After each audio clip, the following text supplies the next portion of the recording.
Along with co-executive producer Carrie Sorgi and producer Anthony Sorgi, I am Jay Sorgi, otherwise known as Daddy, here on Sorgi Stories. But tonight, it's a little bit different than our baseball, other sports, and other content in general. Tonight, we are doing our first virtual book signing for the book that I wrote, last year, Greater Than the Games, Volume 1, Milwaukee 2028, about, the discernment that we had, the public discernment that we had. Well, I should say it was much more of a private one among leaders in Wisconsin and those in the sports community. I was blessed to be part of it, about attempting to bring a summer games to Milwaukee and Wisconsin, and the realization that it's a lot more possible than we thought it could ever be. And we shared this book last year. Tonight, the night before the first competition of the Paris 2024 Olympic Games, we are doing a live virtual book signing. How does a virtual book signing work? Well, what you do is if you go into the description, you can... Oh! He's starting to play Olympic themes in the background. It's all fine and good. But what you do is you go into the description of our video, and you're going to see a Cash App and a Venmo link, or the codes for those two. So go to those, and for $24.28, I'm going to send you an autographed copy of this. Yes, Greater Than the Games, Volume 1, Milwaukee 2028, a personalized autographed copy. Send that, and if you want to share with me via email, sorgibooks@gmail.com, your address, I can make sure to get it to you. So please send your address when you buy the book via Cash App or Venmo, $24.28, and we'll get an autographed copy especially for you. But this isn't just a 1-hour infomercial that we're doing tonight. We're going to do a little bit of Olympic talk. I'm going to share a vignette or two from the book itself. So, in fact, we're going to start with that right now. For those of you who do summer reading, this is perfect during Olympic time. And what this first vignette is going to show you is just the very first snippet of the vision that we had when we decided to put together at least the framework of a bid plan for bringing the games to Milwaukee and southeastern Wisconsin and Wisconsin in general. And the fact that it was much more than about just holding an Olympic Games. And I think you'll see sort of the ethos of what we were about as well. And oh, by the way, the great Olympic athlete, the 5-time Olympic gold medalist in speed skating, Bonnie Blair Cruikshank, wrote the foreword. That was a gift that she gave with that, and I will always be thankful for that. But here's the first vignette from Chapter 1.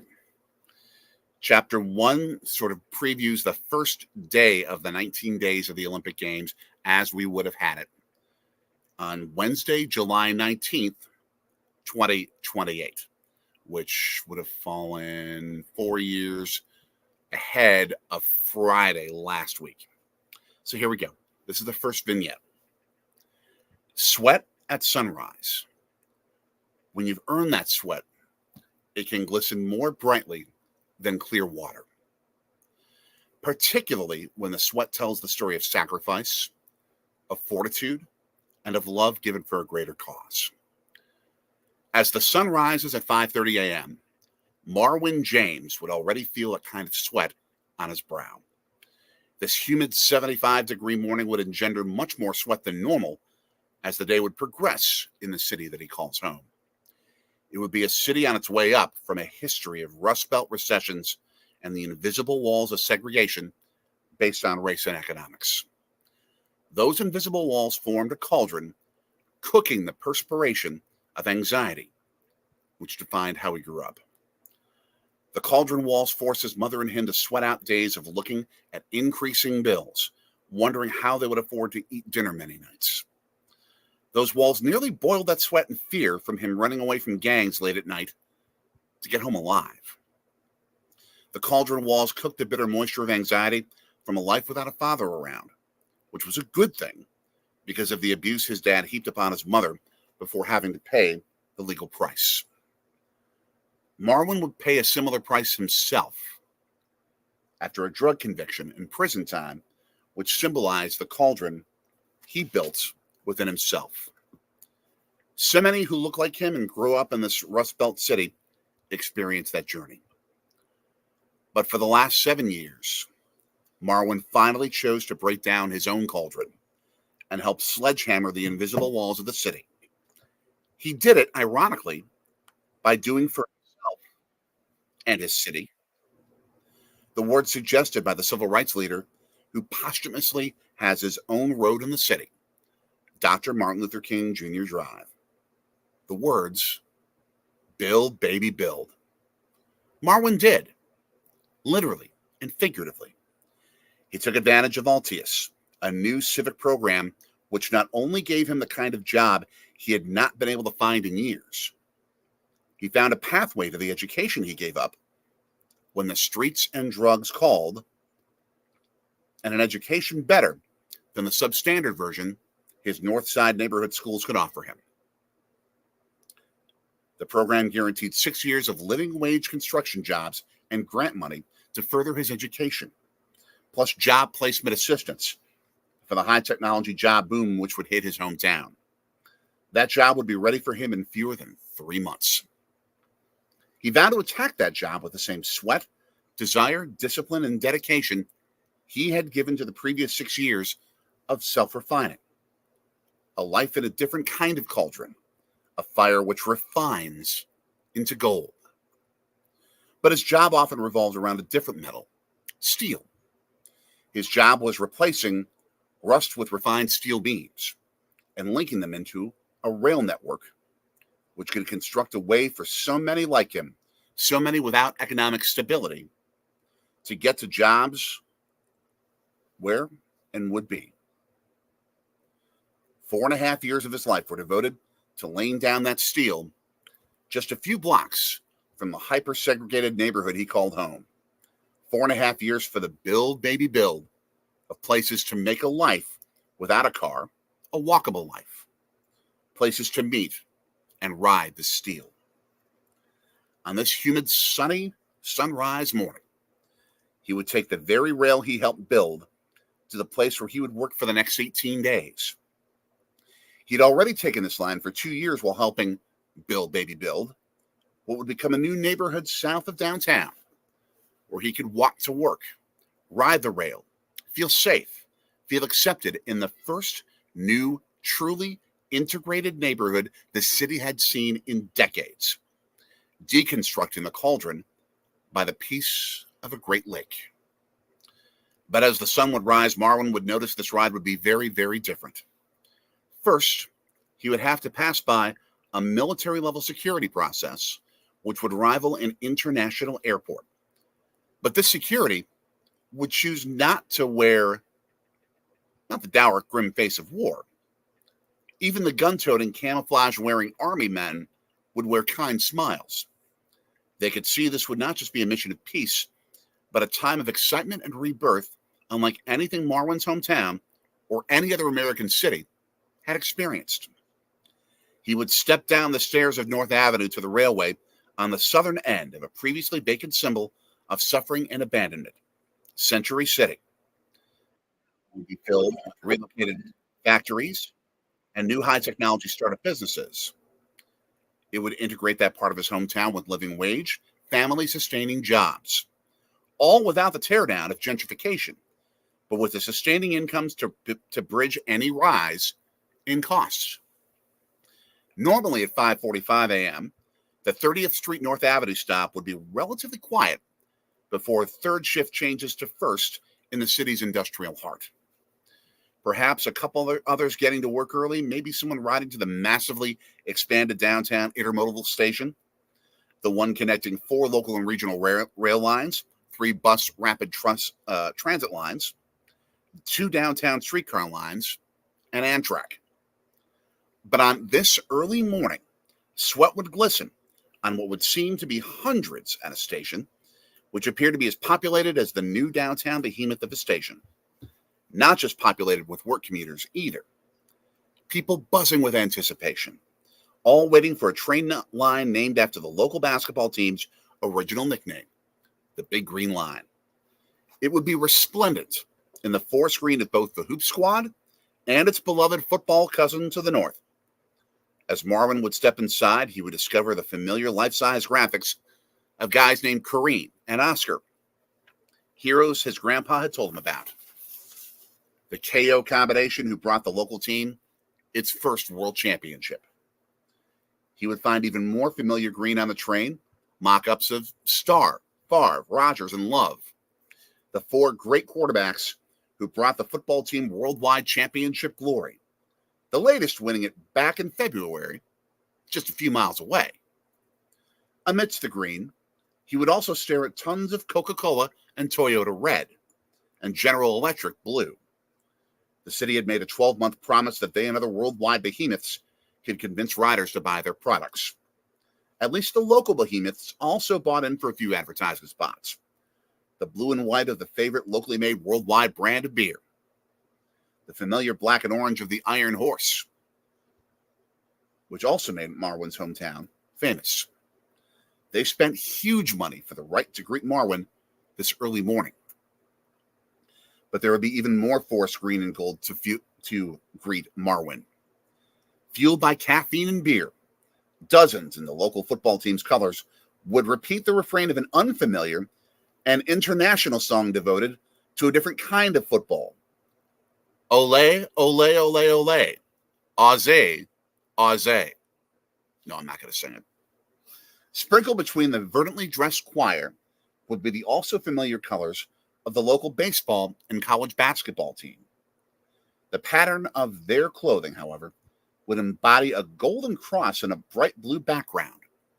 They would sing devotionals in an unfamiliar language, and their sweat and unfamiliar heat would darken their bright blue shadings, but evoke pride for their homeland. Yet people of these different nations not only would get along, but embrace and enjoy each other's cultures, a calling Marwin's hometown residents would finally embrace with each other's differences.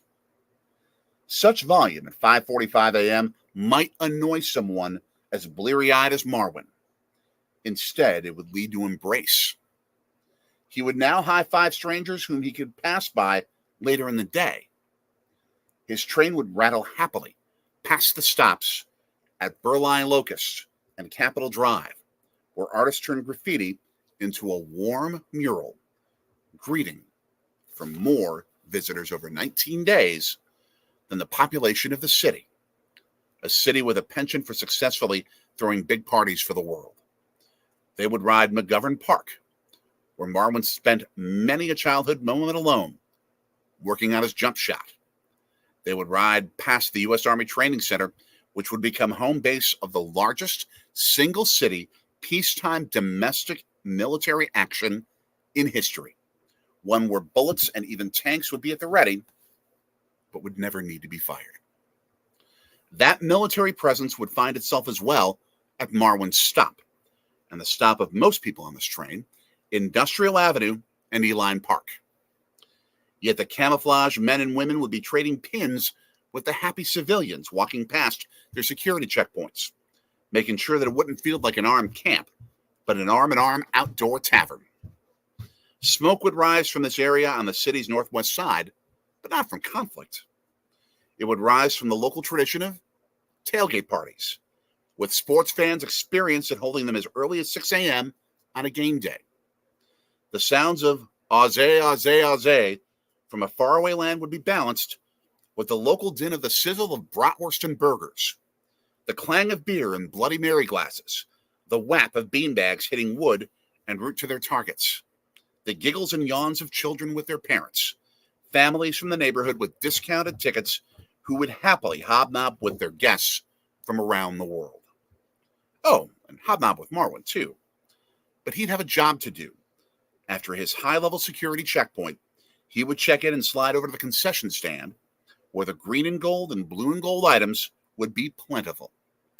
From the stand, he would have a view of the park, which had been a hub for youth soccer for decades, and had an attempt at pro soccer decades beforehand. But suddenly it had a new life and new purpose. Its 7,000 seats were quickly and budget-consciously expanded, still meeting FIFA's stringent requirements, to 30,000. Those extra seats would be dividable like kids' play toys, to be taken down and reconstructed on numerous high school football fields in the area. For 5 years, it would be the launch point for a new major pro soccer team and 2 relaunched college football programs, 3 of 5 new high-level sports organizations, which would make permanent residency in the smallest of American big cities. These teams would fight for what previously would be thought of to be a zero sum of sports entertainment dollars. Yet somehow they were profitably coexisting and meeting the demands of not only new residents coming into the region, but those who lived here and would have new spending power from their economic stability. At 7:30 a.m., Marwin, one of those finding the fruits of that stability, would open the stand, as he would 11 more times, 5 more for soccer preliminary doubleheaders, and 6 sessions for the sport of rugby sevens. Fans would happily converge and pelt him with requests for this shirt, that flag, the cute baby outfit, the beer mug, and similar. He'd also make a killing on high SPF sunblock. After some time, the stand would calm down, and he'd have a chance to glance toward the green field, which would gleam like never before. He would intently study the face of one of the women wearing bright yellow on the field, Alyssa Rose. Alyssa had climbed the ranks of the Australian soccer system with the hope of getting to this precise day. On this precise field, on the northwest side of the small big city. Her face would be stoic with focus. Her stomach would be filled with butterfly flutter. Those butterflies would be present from the moment of her 5 a.m. wake-up call in a new neighborhood in this changing city, a 30th floor condominium overlooking one of the largest freshwater bodies in the world. The view of the water would bring her peace. The impending truth of the next few hours would bring her those big monarchs flying around with her protein-centered breakfast, which would include the other famous local drink, milk. Those monarchs would take the ride with her north to downtown, west on the northwest to the very spot where Marwin would discover her. Marwin would recognize Alyssa's expression, the hard-focused look familiar to him, the kind he learned as his anxieties would become fuel for positive change in his life. Alyssa's face would mirror Marwin's look of the past 7 years of sweat and struggle. Marwin's look would turn into one of satisfaction that his life would be changing, with that joyful thought interrupted by the next smiling fan looking for their team's gear, or the gear symbolizing the event that was about to kick off. Gold and green, Aussie, Aussie, Aussie, would find a home in the south end zone near security checkpoints and the northwest industrial hub of the city. Blue and gold Sweden supporters would find their screaming zone on the north end of the pitch, nearer to the tailgate zone and lots for discount furniture stores and cheap Chinese takeout across the street. Such is the life of a worldwide mega event on a reasonable budget. At precisely 9 a.m. Central Daylight Time, Alyssa would approach midfield and the soccer ball. Marwin could see the moment, peering upon an athlete who for 3 weeks would live in the kind of home Marwin could only dream of before returning to his humble dwelling. He knew that the final benefit of the 7 years of the Altius program would turn into the down payment on a new place which he would own. Little did he know that his new home, one he had not yet seen, would be the very condominium Alyssa would wake up in that morning. At 9:01, the whistle would blow, and Alyssa's instep would strike the ball to a teammate while Marwin, 30,000 or so others in person, and tens of millions around the world would watch. With that simple kick, 34 hours and 27 minutes before the start of the opening ceremony, the 34th Olympiad, the 2028 Summer Games of Milwaukee and the Lake Michigan Triangle would begin.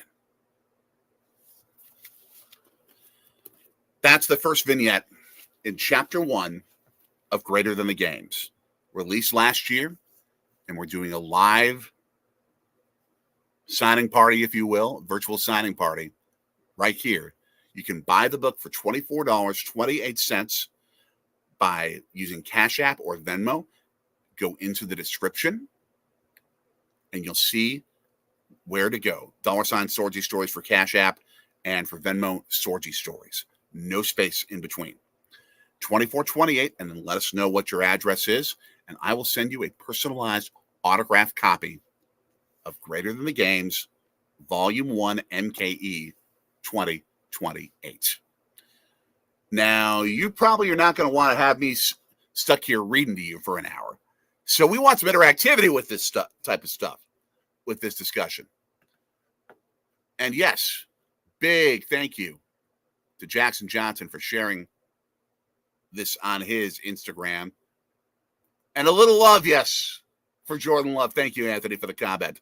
Yes, Jordan, in the book, Jordan Love leads the Packers to another Super Bowl championship and does it the February before these Olympic Games inside Olympic Stadium, with the Super Bowl being, I mean, the Super Bowl is a huge event by itself, but it's a dry run for the volunteers of the Milwaukee 2028 games to help them understand and learn how to do what it takes to run a mega event like that.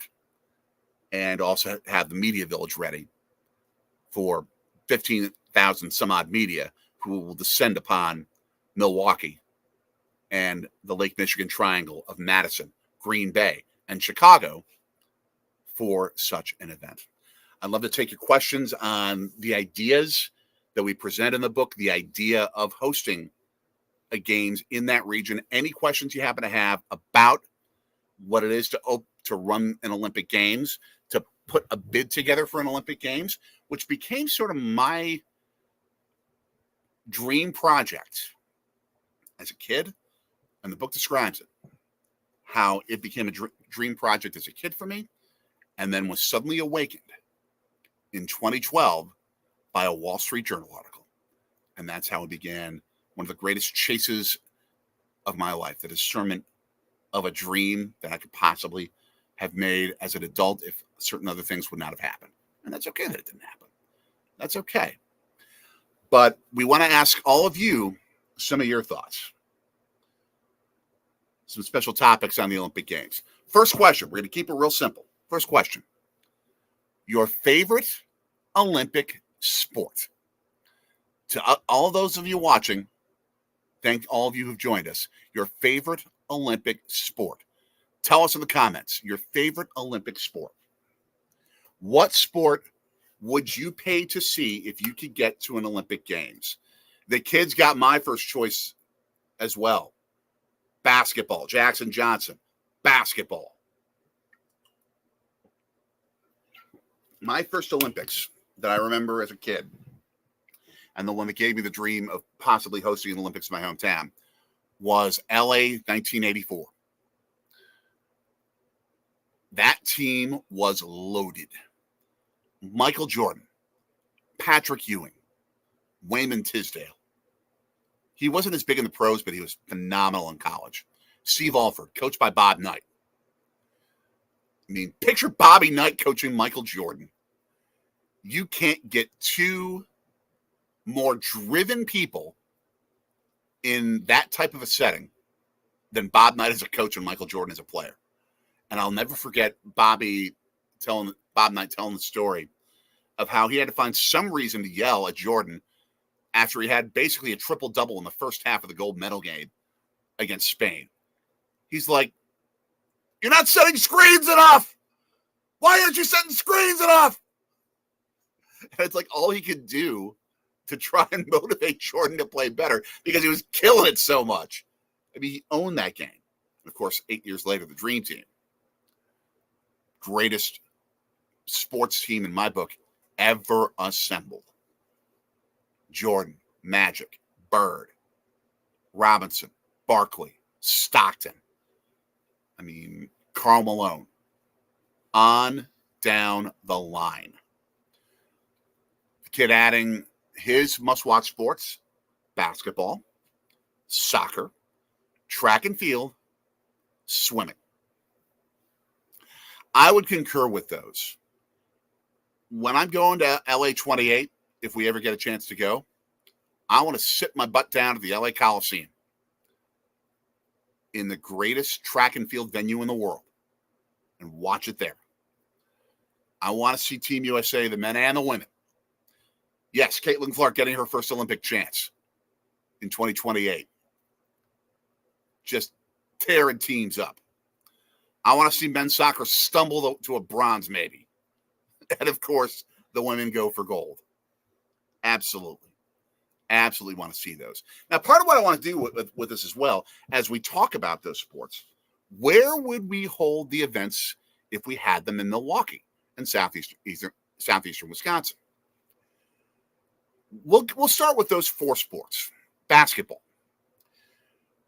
Part of what the International Olympic Committee did in trying to make things a little easier for cities to host the games is allow for more regionalism in terms of venues and to be able to hold the same sport in multiple venues in order to cut down on the amount of costs that you otherwise would need for building these venues. So our plan would have been to have basketball, the preliminaries through the semifinals, split between the home of the Milwaukee Bucks, Fiserv Forum, which we would have called Oscar Robertson Arena because you can't use sponsor names during the games. And then the United Center in Chicago, which we would call the Michael Jordan Center. All the way through the semifinals, as well as the bronze medal games. The last day of the Olympics, the gold medal games, both the men and the women, would be played at the stadium formerly known as Miller Park. 42,000 people screaming. The biggest crowd in the history of Olympic basketball watching the final day of Olympic basketball at the home of the Milwaukee Brewers. Hummus Hero joining us. Yes, thank you. Popping in. Tell us your favorite Olympic sports. What's your favorite Olympic sport, Hummus Hero? So it would be a different plan. It would allow for the majority of the games to be held in Milwaukee. Chicago would get its nod. The home of Michael Jordan would get its nod. And the championship games would be in the biggest venue the sport has ever had in the Olympic Games. So that's what we would do with basketball. Soccer, you got to have at least 6 venues. In fact, I think with our plan, we would have 7. You would have 6 for preliminaries and through the semifinals. Those being Lambeau Field in Green Bay, of course. Camp Randall Stadium in Madison. We just described Eline Field in northwestern Milwaukee, expanding that to 30,000. You would have Soldier Field in Chicago. The new Bears Stadium wouldn't be ready yet. You'd have Ryan Field, the home of Northwestern football, probably the new one as they're trying to have it built in time by 2028, and the current home of the Chicago Red Stars, what was the home of the Chicago Fire. That being Bridgeview Stadium. I think they called it Toyota Park for a good while. Every venue within 2 hours of an Olympic Village, every soccer venue, that would be our advantage. No Olympic Games since 1932 in the Summer Games would have such a compact plan that's easy for everyone involved. For travelers, for players, for fans, for people involved in the Olympic industry. That compactness would be our advantage. And then Olympic Stadium in what we would call Olympic Harbor in Milwaukee would be what we would do for a couple of the preliminary games and then the gold medal games. Those would be held at the big 120,000 seat Olympic Stadium. Why that big? Because the Green Bay Packers would return for a couple of games a year there. And they would be part of the massive $10 billion plus real estate development to help build all of the housing that you would need for the athletes and for the media. So they would be able to engender a profit off returning to Milwaukee and have two big real estate funding them. Sort of like how you have in Dallas, you have like the Star, you have in New England, their development, Stan Kroenke and his mega development in Los Angeles, those type of things. The Packers could have two of them, and they would find a big advantage in that area. And that's also obviously Olympic Stadium would be the home of track and field. Swimming would be right across the hall, if you will, right across the way in the inner harbor of Milwaukee, inside a venue that we would call the Peaster Sports Center. Seats about 17,500 people, swimming, diving, those kind of aquatic sports, water polo, synchronized swimming. And then that could be converted into either an NHL arena or a number of different Olympic or peace-themed museums. That would be where we would hold those. Hummus Hero, that's what this whole book is about. How for about 4 years, I helped lead a group of young professionals in Milwaukee and sports leaders from around that area in a discernment of whether Milwaukee and that region of Wisconsin could host the Summer Olympic Games. And we found, surprisingly, it's more possible than what you would think.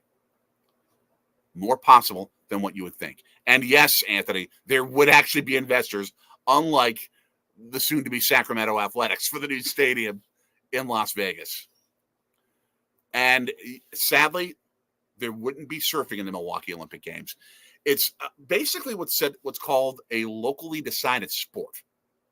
The Olympics lets a local organizing group choose some of the sports that they want. For Paris 2024, for some reason, they decided to stick with what Tokyo did, what Rio did in 2016, and have surfing. Where is there a beach in Paris that has waves big enough for surfing? There isn't. So you know where they stuck it?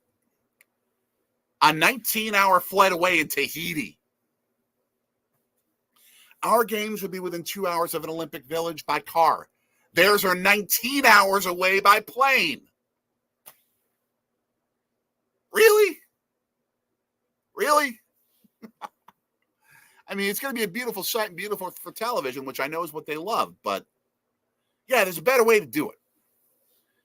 And instead of surfing, what we would have chosen along as some of the local sports would be one that Hummus Hero will be back for Los Angeles in 2028. Baseball. Baseball would be back. Now, for our plan, baseball's preliminaries through semifinals would have been split between Wrigley Field in Chicago and the home of the Northwoods League Lakeshore Chinooks in Mequon, Wisconsin. But the medal matches, the medal games, would have been held at the home of the Milwaukee Brewers, the artist formerly known as Miller Park. That's the amazing part of what we came up with and what you'll find here in Greater Than the Games. Go get your copy. You can get an autograph, $24.28. Cash App and Venmo codes are in the description. And just let me know your address, and I will autograph it for you. You can also buy a digital copy on Amazon for just $8.28. I can't autograph that, though. But baseball would have been there. Volleyball, one of the other sports that you mentioned, one of your favorites. That would have been mainly in Madison at the Kohl Center, the home of the Wisconsin Badgers basketball team, with the finals being held inside Fiserv Forum, otherwise known as Oscar Robertson Arena, during the games because they don't let you have sponsor names for stadiums.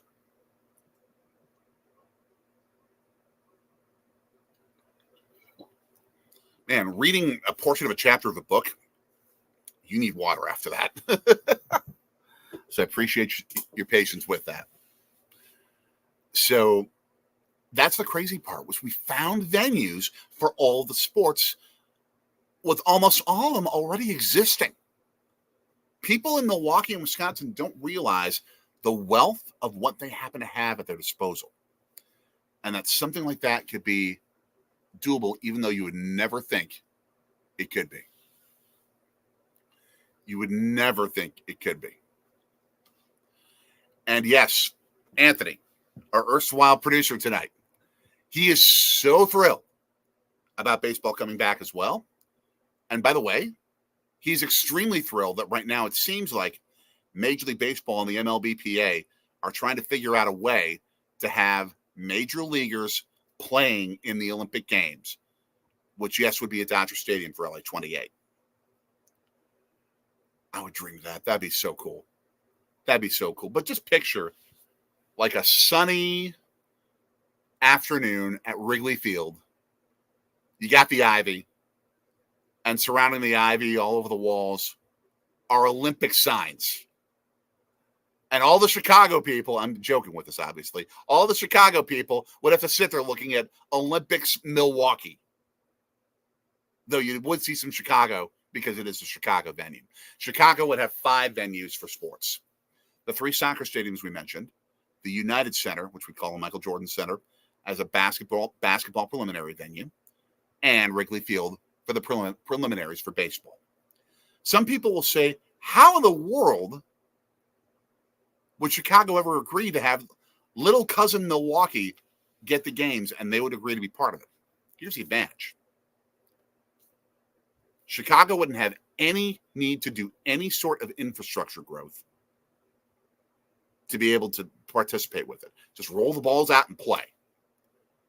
And by having the game so close, you know boatloads of fans are going to be staying in Chicago, in their hotels, in Airbnbs, and then commuting up to Milwaukee for events. You know that would happen. And yes, Trout, Harper, Burns, and company winning gold at Miller Park would be welcome to see. And of course, in the book, I've got B.A. calling it. Brian Anderson. He would operate at his normal Brewers television network desk for NBC, announcing it. Now, I don't know whether Bob Uecker's health will be that good in 2028. But yes, he makes a cameo in this book. Bob Uecker makes a cameo in this book. Find it in chapter 2. You will laugh your tail off.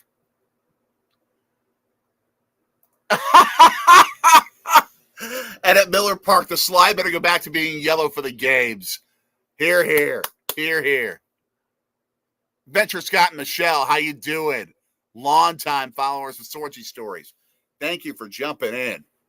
Yes, we are doing a live autograph book signing here on Sorgi Stories for Greater Than the Games, Volume 1, the book that I wrote, MKE 2028, since we're talking about the Olympic Games. What you can do for $4.28, send that through the Cash app or through the Venmo app. You'll find the codes in the description. And then send me your address. I will send you an autographed copy. I will get an autographed copy to you. In fact, I'm just going to check it right now and see if anyone has come through.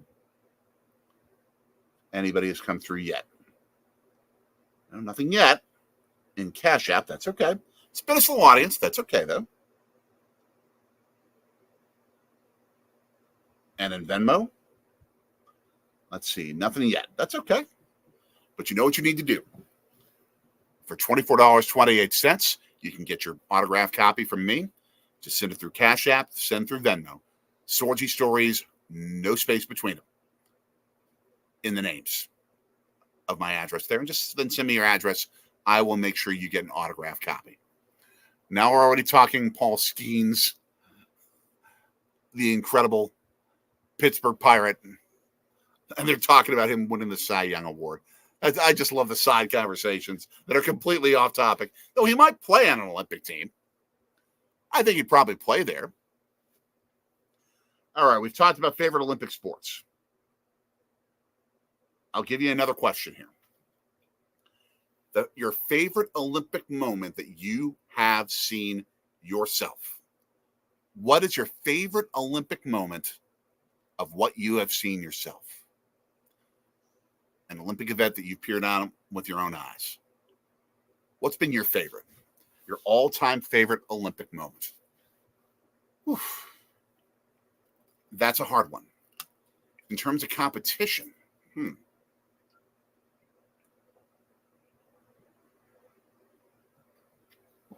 I remember as a kid,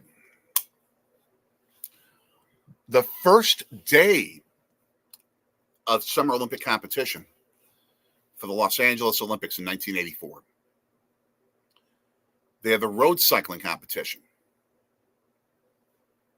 in Mission Viejo, California, in Orange County. Road cycling for our Olympics, by the way, would start in Madison and go west of Blue Mountain State Park. Where was the gold medal winner from? Madison. The first ever women's road race won by Connie Carpenter Finney of Madison, Wisconsin. A cheesehead winning the first American gold medal of the 1984 games. Of course, it would have to happen that way if the games ever came to Milwaukee and southeastern Wisconsin and overall Wisconsin with that compact plan. The first game since 1932 with every event within 2 hours of an athlete's village. And that athlete's village would have been inside the Olympic Harbor Complex, 1,000 acres south of downtown Milwaukee, that when we were discerning these games was wide open territory. Wide open territory.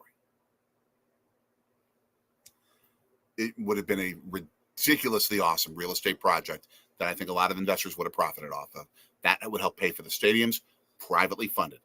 If you do an Olympic Games and you have to publicly fund the big mega stadiums, your government is in trouble. Don't do that. We'd never advocate for that. All right, the kids talking track and swimming, world records for gold. You don't remember an exact moment, okay? I'm going to give you a fun one. When I worked in radio at WTMJ in Milwaukee, it was the 2008 Olympic Games in Beijing. I was doing sports reporting on Saturday morning. I was anchoring the sports desk. And at the very same time, on WTMJ radio, was a Packers preseason game. On 94.5 FM, WKTI, a Milwaukee Brewers game. And on TMJ4, the NBC affiliate in Milwaukee, was Michael Phelps trying to set the all-time record for most gold medals in one Olympic Games, going for his 8th. They would be happening at the same time. So we did this piece of audio that just talked about the confusion if you try to listen to all three at one time. And you hear like Dan Hicks of NBC calling a Michael Phelps race. You got Wayne Larrivee of the Packers radio network. Secretariat at the Belmont. No one will catch him. And then you hear Bob Uecker. I once had a Speedo. And all of a sudden, everyone in the studio just collapsed in laughter, picturing Bob Uecker wearing a Speedo. That was maybe my funniest Olympic memory. But there have been so many good Olympic moments. I love the ones where there's incredible sportsmanship. I wasn't alive for it, but I remember the story of the 1936 Berlin Olympics, the long jump, when Jesse Owens was trying to win the gold medal there, and his main competitor was Nazi Germany's Lutz Long. Owens was having trouble getting his takeoff and was committing foul after foul. Long actually coached him and was like, hey, let's try this idea. Owens beat him with his longest jump of the tournament. Owens beat him and won the gold medal. But in the face of that fascism that was threatening to take over the world,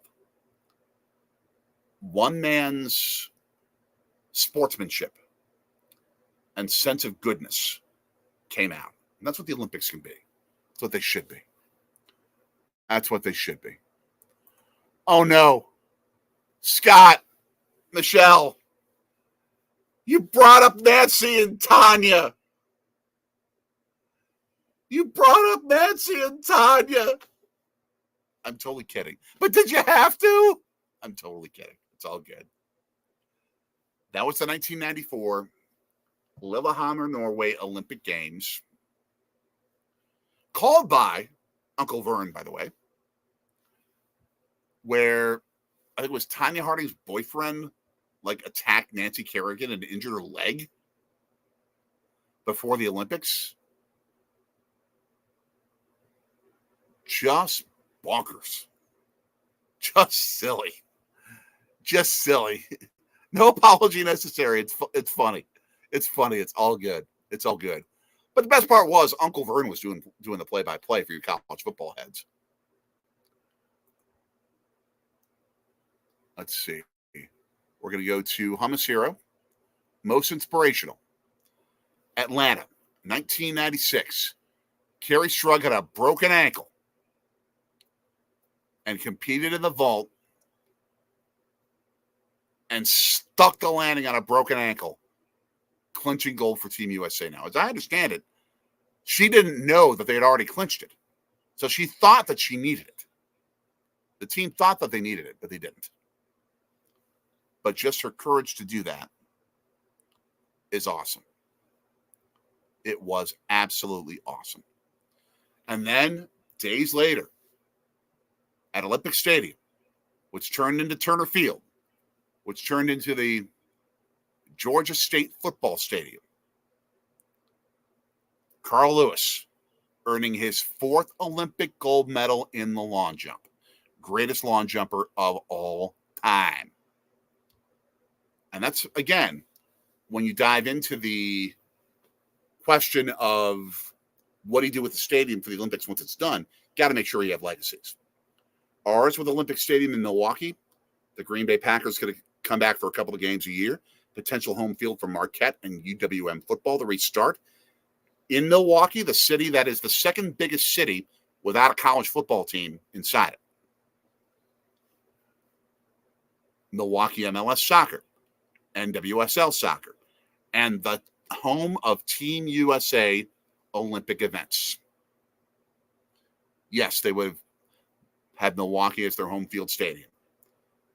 And they needed to be a partner in paying for the stadium. If you're going to demand to have profits come out for the Olympic Games, you better invest in the city where you're hosting these games.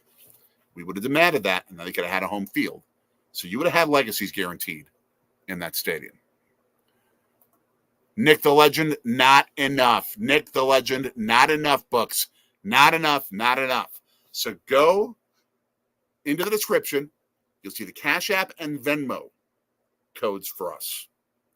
$24.28, and then send us your address.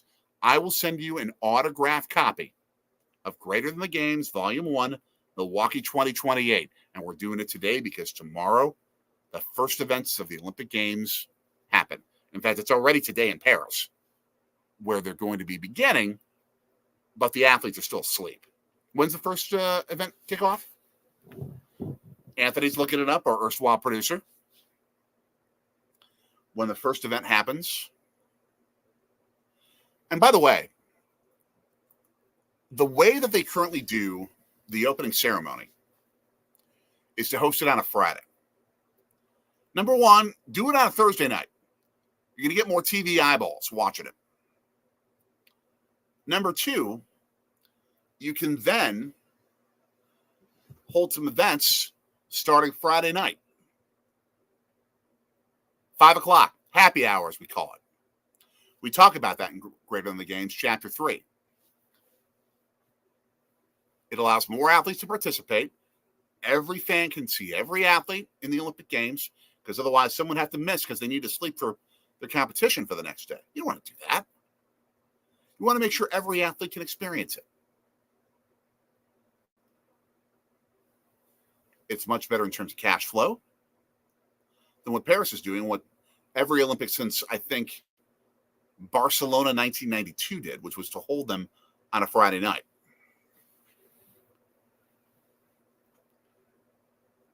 The other thing that these 2024 games are doing is holding the Olympic opening ceremony in a public setting on the Seine River.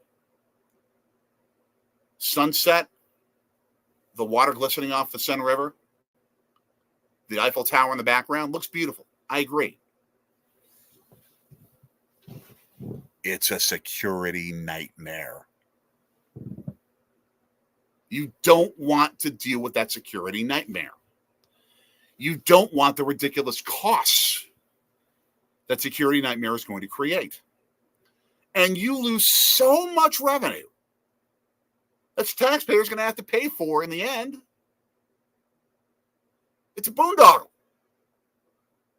They create this ridiculous budget boondoggle instead of being smart and hold the thing inside an Olympic stadium where you can make much more off tickets. And with our plan, we would have had a ridiculous opening ceremony plan. 4 cities. Chapter 2. You can read it there. Although we will talk a bit about it because we're going to be doing this very same thing. Facebook Live Friday night. Friday night on Facebook Live during the rebroadcast of the opening ceremonies. And yes, 9 a.m. Eastern Time tomorrow. So that would be what, 3 o'clock Paris time? 3 o'clock Paris time is the first event.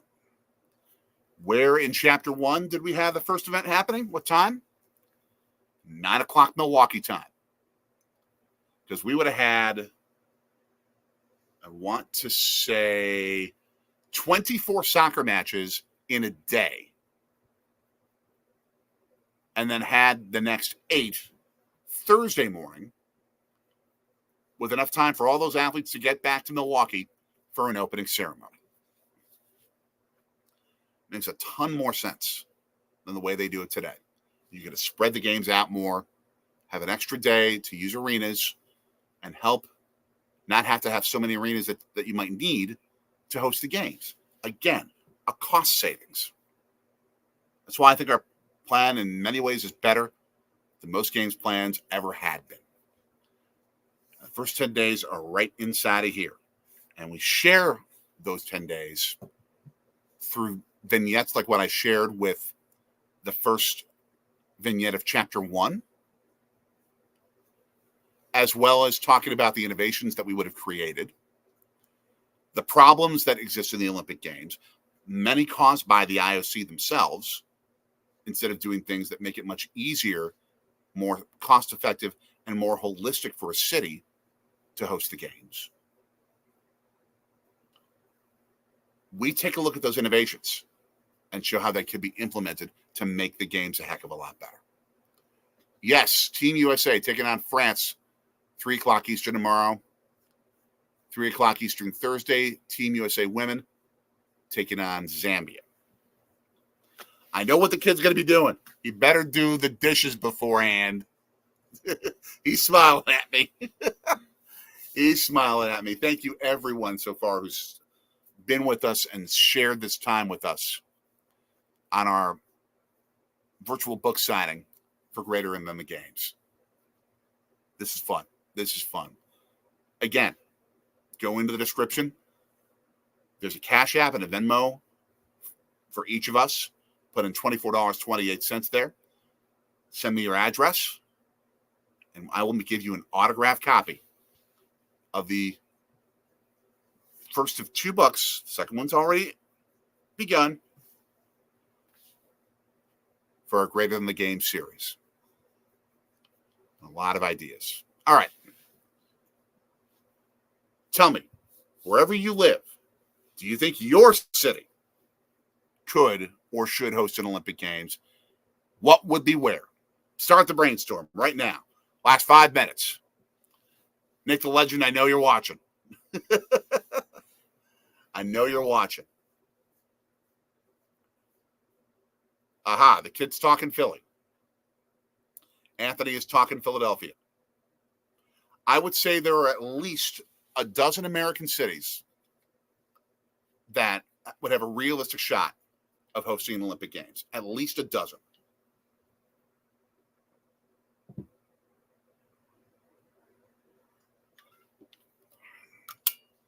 You have 3 or 4 of them just here on the East Coast. New York, Philly, D.C., perhaps Boston.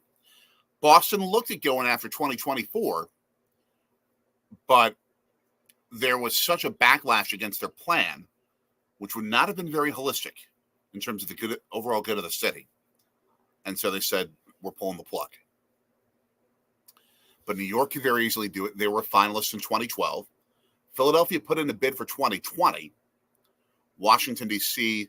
was in the early competition for 2024. Any one of them could host the Olympic Games. L.A. and San Francisco both were candidates for 2024. L.A. got 2028. Obviously, we've talked about Milwaukee. Chicago could very easily do it. They got to the finals in 2016 and lost. I think you could see like an Ohio bid, a statewide Ohio bid that could very easily make sense. That's 7 or 8 cities right there.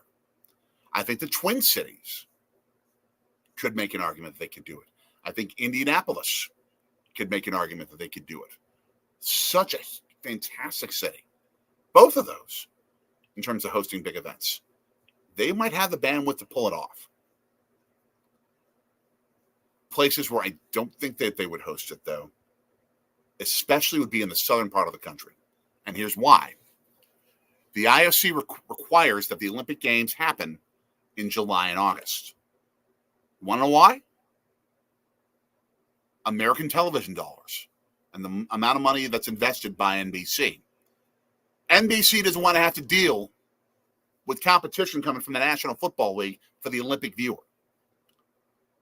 So they're not going to put it in September or later. In July and August,